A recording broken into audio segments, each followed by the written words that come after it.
that there's only 130 degrees of the... No, the textbooks actually don't describe 360 degrees.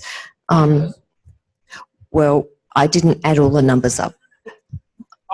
Textbooks seem to break things down into manageable pieces like, this is your shoulder. And it's like, actually, no, that's not just my shoulder. It's connected to all the rest of me. And these are the ways that it is connected. So I'm not sure about how, I think when they're talking about the range of movement, they're being very specific about what is optimal possible, particularly if you're somebody in the range. They're talking about the range, and they're not talking about you can play with a bucket of water. So people who've studied, do they talk about range of movement?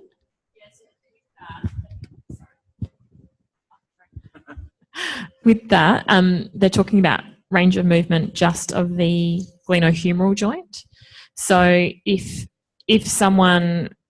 you were to just measure that movement by itself, you could only really, so you'd have to fix kind of the ribs basically. So you can't rotate or do any extra. So if you were to just do that, if you try and lift your arm, I can't get any further than that without doing a little bit of... That's about it on the skeleton. Yeah, so that's what they talk about with those ranges. But I think the 360 involves... It involves the whole process, the whole thing. And I think that's what they're talking about when they say it's 1,500 different possibilities. Because, like, they're counting everything they can find. And the whole shoulder girdle, not just the glenohumeral. I mean, how does that work in terms of being medically accurate? If I say the shoulder to a normal person who'd come to Feldenkrais who's not generally trained in anatomy, like me, they think whatever they think the shoulder is. Yeah, right. Same with the hips. Thank you. Of course, which don't exist. As I did one. Not quite the way I thought. Any other questions? Come on, ask Ray something. Well, I think the point about the range of motion is that you don't just isolate it to one joint. Everything else is brought along with it to give you that bigger range of motion. And yes, maybe a surgeon doing a new shoulder joint or something like that, they would test it to maybe 130 degrees or whatever. But in terms of your total body movement, you want the shoulder blades to move, you want the clavicles to move, you want the ribs to move, you might want your knees to bend. You want everything to be going with it. So,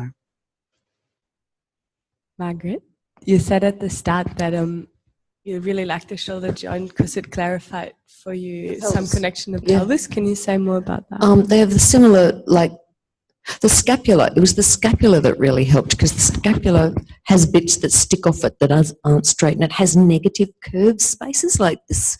The fossa, the inside of it, the glenoid fossa, is actually a little negative curved space. And I hadn't ever thought about bones as having insides. I just thought of them as having length and roundness. So looking at a pelvis has got this negative space, and it's like, cracky, how do I get my head around that? oh, you mean like concave? Concave. Ooh. Yeah, I do. So this has got concave in it. You should come up and have a look at it from the top view because it's like, it hasn't got just concave, it's got little dips and holes. And you can see how it actually would float. Nice thing to try if you want to float your ribs. Line your tummy. Come on, line your tummy. It's very good for you. Are you on your tummy? Do you want to come up on your elbows?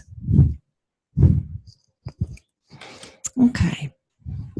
You put your hands out in front of you where they're comfy like Madhavi's got. That's great. Just get comfy on your tummy. Now, maybe I want you to look over your left shoulder. Can you look over your left shoulder? Just notice the range of movement there. Now, as you look over your left shoulder with your head. Also, take your left shoulder to the left. So your head goes to the left, your left shoulder goes to the left. And come back to the front. And this time as you do it, as Ray said, think about the scapula and imagine it floating down toward your spine as you turn around to the left. Actually, we're going to do it both ways.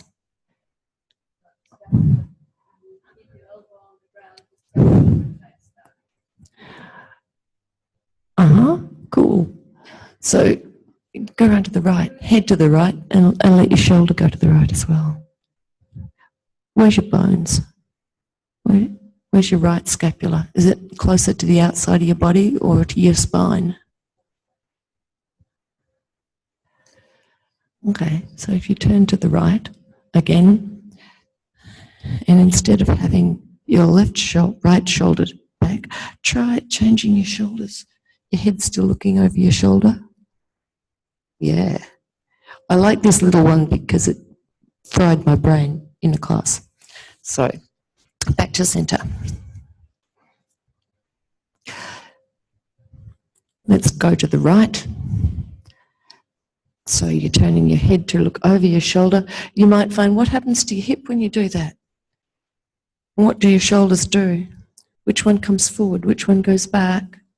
And if you keep your head turned to the right, can you now change the direction of your shoulders?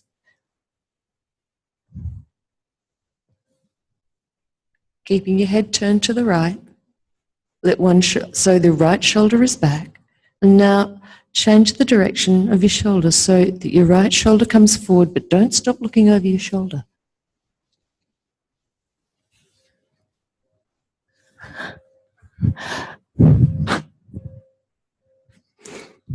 I liked this one in my ATM from about 3 weeks ago because it showed me how my shoulder blades moved around my chest, around my ribs. Can they stay on the floor? Okay, thank you. That was fun. Was there a question? So, you said something interesting. You said, no, it goes the opposite direction. So, we're going to have a look at this.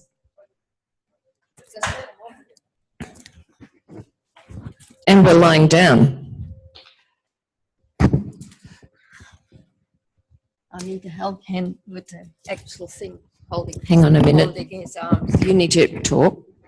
Somebody else can hold its arms. Do you want to come and see what she's doing?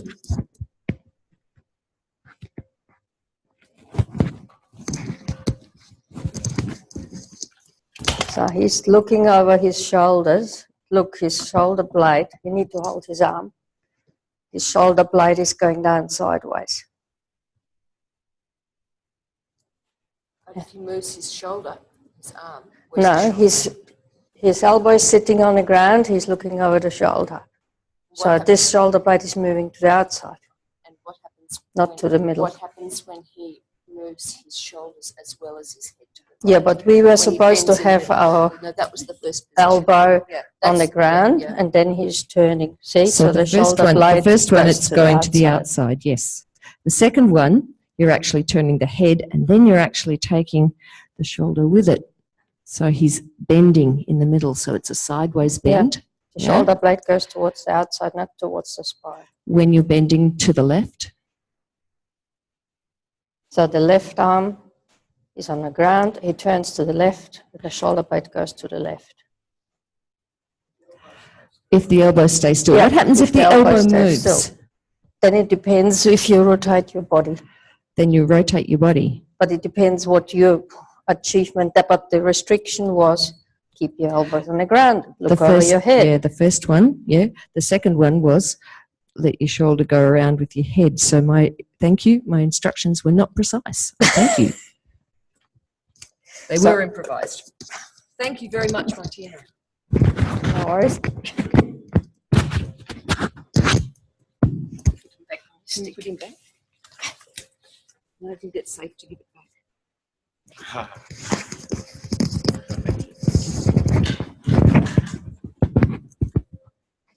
Thank you for your questions.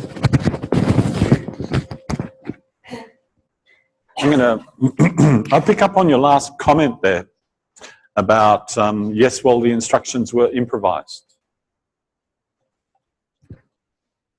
there was a time in the development of awareness through movement lessons that all the movements were improvised. In other words, there was Moshe lying on the floor or lying on his bed or wherever he was standing or doing, and he was just doing movements, maybe with nothing particular in mind, and then he noticed some sort of relationship popping out. And then he got interested in that relationship, and before you know it, he's asking the same kind of question. Now, which way is that shoulder blade moving? I have no friggin' idea. So what's the rest of the lesson about?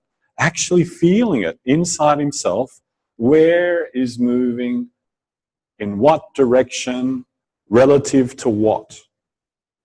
From an internal perspective. And of course, his ability to imagine movement probably helped him along. And being very good at research, he would say that he'd look up the answers after the experience because he was left with questions. You see the process. Improvisation, mucking around, question pops up. Oh, wonder what's happening. Exploration, exploration, left with questions. Look it up. Very resourceful. Had to be, because he was a science researcher. So he learned to be resourceful. Not only that, he was very resourceful as a person, because anybody who travels from Poland across Europe just after the First World War and ends up in Palestine, you're pretty resourceful. So that was actually good to just say, no, I just improvised this on the spot, which generated a... I lied. I didn't improvise it on the spot, but I didn't press it. Good. I was, but I wanted. No. I wanted to play with it because it really Great. made sense. That's why I went, ooh. Great. Great. That's a great way to learn anatomy. Absolutely great way to learn anatomy. Yep. The only way I learned anatomy was at the age of 18 when I was doing martial arts, and I got curious because my martial arts teacher wasn't telling me what was happening. So I went off into here, I think down in Melbourne in Swanston Street, and it was the technical bookstore, and I picked up my book on anatomy and looked it up. Well, when I do this punch like this, what's happening with the bones? What's going on? Same process. So if you learn all of this stuff from your own interest, chances are you'll end up knowing stuff across disciplines. Because it's no longer just anatomy, it's no longer just structural kinesiology, it's no longer just myology, it's no longer just the articular systems. It's like everything crosses over because everything needs to cross over to understand your movement. So already you're starting off from a very different understanding that a person who's studied these things into this box, and then into that box, and into that box, and into that box. That's a very westernized way of thinking, you know, everything's separated into their boxes, and it's also the way education is organized. That discipline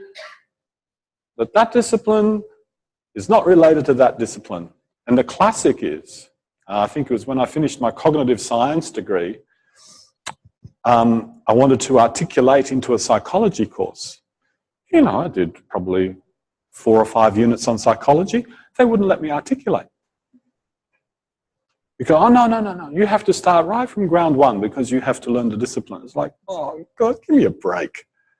So when you encounter books that are what I would call involve a synthetic approach, where they start to look at actions rather than the body cut up in bits, and that's this part and that's that part, that's already one step closer to Moshe's and the way of thinking that you're learning.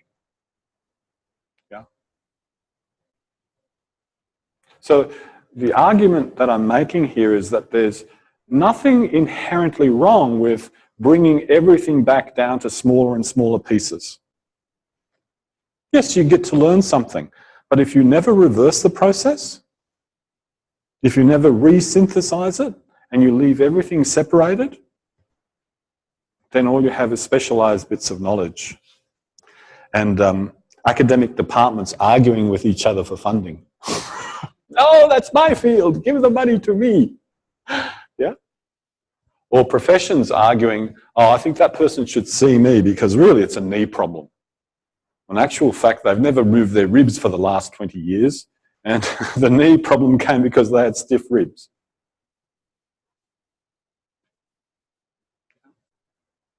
So please, have a little break. We'll come back to a lesson. Okay?